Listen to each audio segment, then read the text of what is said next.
লম্বা সরল পরিবাহী তারে তড়িৎ প্রবাহের জন্য চুম্বক ক্ষেত্র। দেখো এক্স ওয়াই অনেকটা বড় তার, আবার সোজা মানে সরল, সেই তারের ভিতর দিয়ে আই মানে কারেন্ট যাচ্ছে। তার মানে এই তারের চারিপাশে চুম্বক ক্ষেত্র উৎপন্ন হবে। সেই উৎপন্ন চুম্বক ক্ষেত্রের মান আমরা একটা সমীকরণের সাহায্যে বের করব। আমি এখন সেই সমীকরণের প্রতিপাদন দেখাবো। যেহেতু তারের বিদ্যুতে কারেন্ট যাচ্ছে, তখন তার চারপাশে চুম্বক ক্ষেত্র উৎপন্ন হয়। তাহলে সেই চুম্বক ক্ষেত্রের কি একটা ডিরেকশন আছে? সেই ডিরেকশনটা বের করার জন্য আমরা ফ্লেমিংয়ের ডান হস্ত নিয়ম খাটাই। যেদিকে কারেন্ট সেদিকে বৃদ্ধাঙ্গুল, তারপরে চারটা আঙ্গুলকে আমরা মুষ্টিবদ্ধ করি। এই যে চারটা আঙ্গুল আমি যে মুষ্টিবদ্ধ করছি, যেদিকে মুষ্টিবদ্ধ করছি সেই দিকটা হয় চুম্বক ক্ষেত্রের দিক। তাহলে চুম্বক ক্ষেত্রের ডিরেকশন এইভাবে। যেহেতু চুম্বক ক্ষেত্রের ডিরেকশন এইভাবে, দেখো যেহেতু চুম্বক ক্ষেত্রের ডিরেকশন এইভাবে, এই তল থেকে লম্বভাবে চুম্বক ক্ষেত্র বেরিয়ে যাবে আর এই তলে লম্বভাবে প্রবেশ করবে। তার মানে এই পাশে যে চুম্বক ক্ষেত্র উৎপন্ন হবে তার ডিরেকশন তলের সাথে লম্ব বরাবর উপরের দিক, সেটাকে আমরা ডট চিহ্ন দ্বারা অভিহিত করি। আর এই পাশে যে চুম্বক ক্ষেত্র উৎপন্ন হবে তার দিক তলের সাথে লম্ব বরাবর ভিতরের দিক, সেটা কি আমার ক্রস। ধরে নাও এই তারের মধ্যবিন্দু হলো আমার কিউ। ঠিক তারের মধ্যবিন্দু থেকে একটা নির্দিষ্ট দূরত্বে পি একটা বিন্দু, এইখানে আমরা চুম্বক ক্ষেত্র বের করব, অর্থাৎ চুম্বক ক্ষেত্রের মান বের করব। পি থেকে কিউ এর দূরত্ব এ। তাহলে কিউটা হচ্ছে কি আমাদের তারের মধ্যবিন্দু, তারের মধ্যবিন্দু এ। তারের মধ্যবিন্দু হতে পি বিন্দুর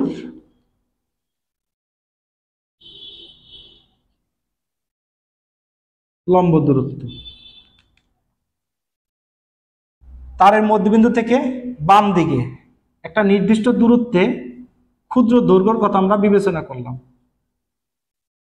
সেই ক্ষুদ্র দৈর্ঘ্য হচ্ছে কত আমাদের ডিএল। ক্ষুদ্র দৈর্ঘ্য কত ডিএল। সেই ক্ষুদ্র দৈর্ঘ্যের মধ্যবিন্দু হলো এটা। তারের মধ্যবিন্দু থেকে ক্ষুদ্র দৈর্ঘ্যের মধ্যবিন্দুর দূরত্ব হচ্ছে হলো আমাদের এল। আবার ক্ষুদ্র দৈর্ঘ্যের মধ্যবিন্দু থেকে যে বিন্দুতে আমরা চুম্বক ক্ষেত্র নির্ণয় করব তার দূরত্ব আমি ধরে নিলাম আর। দেখো এল এবং আর এর মধ্যবর্তী একটা কোণ আছে, সেটা হচ্ছে কি আমাদের থিটা। তাহলে বায়ট-শাফার্ট সূত্র অনুসারে আমরা জানি dB equal mu naught I by 4 pi dl sine theta by r square. এই মধ্যবিন্দুটাকে ধরলাম আমরা ও। তাহলে ত্রিভুজ ওপিকিউ, ত্রিভুজ ওপিকিউ। এটা যদি থিটা হয় এটা হবে আমার লম্ব, এটা হবে আমার ভূমি, এটা অতিভুজ। সেই ক্ষেত্রে কোসেক থিটা, কোসেক থিটা কি সাইন থিটা বিপরীত। সাইন থিটা কি লম্ব বাই অতিভুজ, তাহলে কোসেক থিটা হবে কি অতিভুজ বাই লম্ব। এখানে অতিভুজ কোনটা আমার ওপি, লম্ব কোনটা আমাদের পিকিউ। সুতরাং ওপি ইকুয়াল পিকিউ কোসেক থিটা। ওপি মানে কি আমাদের আর, আবার দেখো পিকিউ এ কোসেক থিটা, আবার কট থিটা ট্যান থিটা বিপরীত। তাহলে কি হবে ভূমি বাই লম্ব। এখানে ভূমি কোনটা আমাদের ও কিউ, লম্ব হচ্ছে আমাদের P Q. Cot theta equal O Q L P Q এ। যেহেতু তারের মধ্যবিন্দু হলো আমার কিউ, সেই ক্ষেত্রে যদি আমরা কিউ থেকে ডান দিকে দূরত্ব মেজারমেন্ট করি সেটা হবে প্লাস, কিউ থেকে বাম দিকে যাই সেটা হবে মাইনাস, তার মানে মাইনাস এল। সুতরাং আমরা লিখতে পারি মাইনাস এল ইকুয়াল এ কট থিটা। এটাকে যদি আমরা ডিফারেন্সিয়েট করি মাইনাস ডিএল, এর তো আমার কনস্ট্যান্ট কমন নিলাম। কট থিটাকে ডিফারেন্সিয়েট করলে minus cosec square theta d theta. তাহলে এ পাশেও মাইনাস এ পাশেও মাইনাস আমরা উঠিয়ে দিতে পারি। এই মানগুলা অর্থাৎ আর এর মান আর ডিএল এর মান এই সমীকরণ আমরা এখন বসাবো। সেই ক্ষেত্রে d B mu naught I by 4 pi d l, এ পাশে মাইনাস এ পাশে minus, a cosec square theta সাথে হলো আমার ডি থিটা, সাথে আছে কি আমাদের সাইন থিটা, আর এ কোসেক থিটা, যেহেতু আর স্কয়ার আছে তার মানে আমাদের হবে a square cosec square theta. তাহলে দেখো কোসেক স্কয়ার থিটা কাটাকাটি, তাহলে আমাদের থাকতেছে d B mu naught I by 4 pi, এখানে এখানে এটা আমরা নিচে নিয়ে আসলাম, থাকে হলো আমাদের সাইন থিটা ডি থিটা।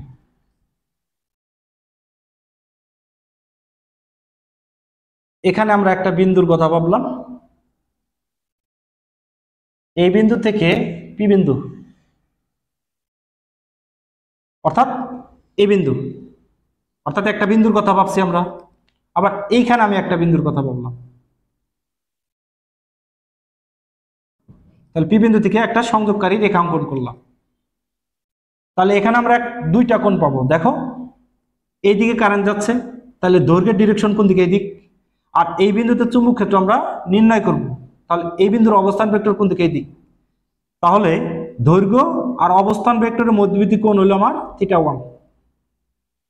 আবার দেখো এখানে কারেন্ট যাচ্ছে কোন দিক? এদিক। আর এই বিন্দুর সাপেক্ষে পি বিন্দুর অবস্থান ভেক্টর সেটা হলো আমার এদিক, তাহলে মধ্যবর্তী কোণ হবে কত? আমার θ2। তাহলে এই যে আমরা সমীকরণটা পাইছি, দেখো সাইন থিটা ডি থিটা। তাহলে সমগ্র দৈর্ঘ্যের জন্য যদি আমরা চুম্বক ক্ষেত্র নির্ণয় করি তখন আমাদের কি করতে হবে? ইন্টিগ্রেশন।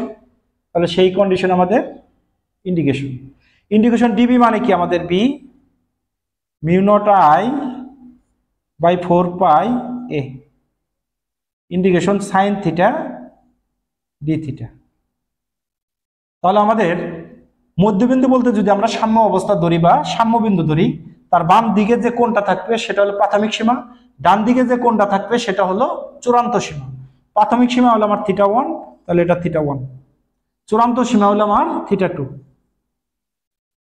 তাহলে mu naught I by 4 pi a sine থিটাকে যদি আমরা ইন্টিগ্রেশন করি minus cos theta, θ2 θ1,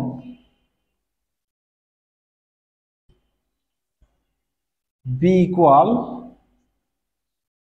mu naught I by 4 pi a. প্রথমে আমাদের কি করতে হয়? আপার লিমিট, মাইনাসটা কমন নিলাম, cos θ2, থিটার জায়গায় θ2, তারপরে মাঝখানে সম্পর্ক মাইনাস, তারপরে কি বসাইতে হয় আমাদের? Lower limit cos θ1। তাহলে B equal mu naught I by 4 pi a মাইনাসে মাইনাসে প্লাস cos θ1, cos θ2 সামনে মাইনাসই থাকে, cos θ2। লম্বা সোজা পরিবাহিতারে তড়িৎ প্রবাহের জন্য যখন কোণের দুইটা লিমিট দেওয়া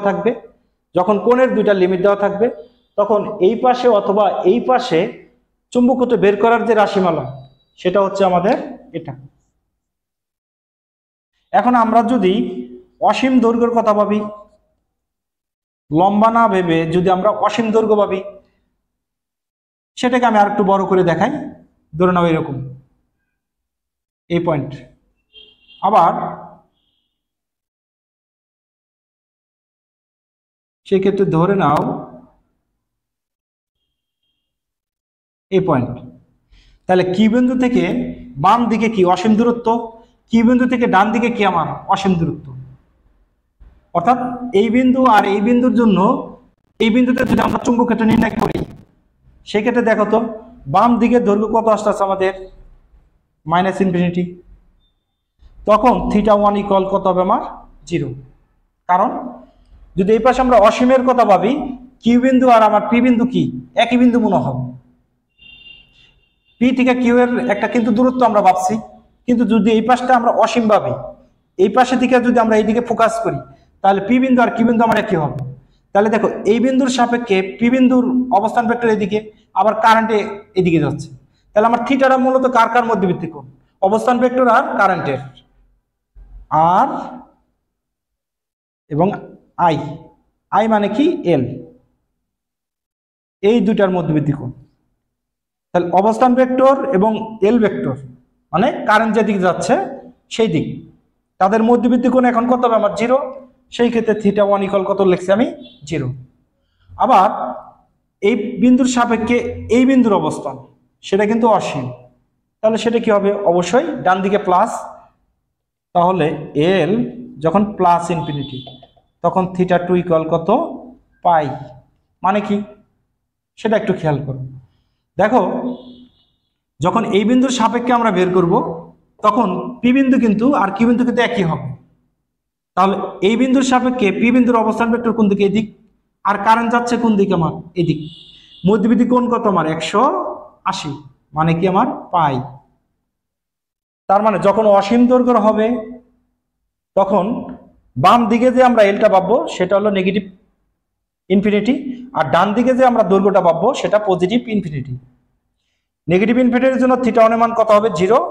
আর পজিটিভ ইনফিনিটি মান জন্য θ2 হবে কত? π/180।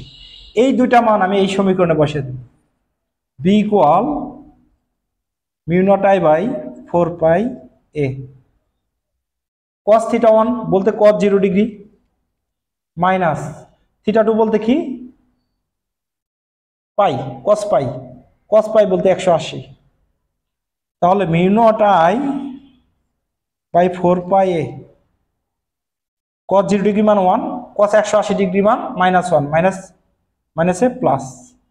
সেই ক্ষেত্রে আমার কত আসে? μ0I/2πa। তাহলে অসীম দৈর্ঘ্যের জন্য রাশিমালা হলো আমার এটা, আর সসীম দৈর্ঘ্যের জন্য রাশিমালা কোনটা হচ্ছে আমাদের? এটা।